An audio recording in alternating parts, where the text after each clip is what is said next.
अस्सलाम वालेकुम जी, उम्मीद करती हूँ सब ठीक-ठाक होंगे। मैं बना रही हूँ आज एक ड्रिंक पीना कोलाडा और चलिए जी उसको स्टार्ट करते हैं। उसके लिए मैंने लिया है क्रीम, चीनी है मेरे पास, कोकोनट मिल्क है, पाइनएप्पल है और थोड़ा-सा ड्राई कोकोनट है। सबसे पहले जग में मैंने डाल दिया है कोकोनट मिल्क। अगर आपके पास नहीं है तो सिर्फ आप ड्राई कोकोनट भी डाल सकते हैं। फिर मैंने डाल दिया इसके अंदर पाइनएप्पल, उसके साथ मैं पाइनएप्पल का जूस भी डाल दूँगी।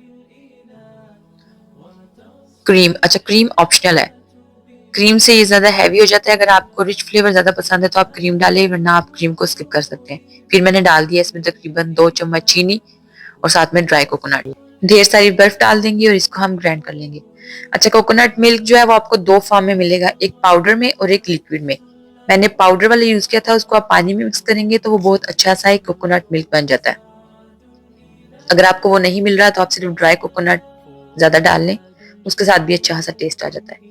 चलें जी आप अपनी ड्रिंक को एंजॉय करें, इसको ज़रूर घर बनाइएगा और बताइएगा कि कैसी बनी है और इसको लाइक और सब्सक्राइब कीजिए।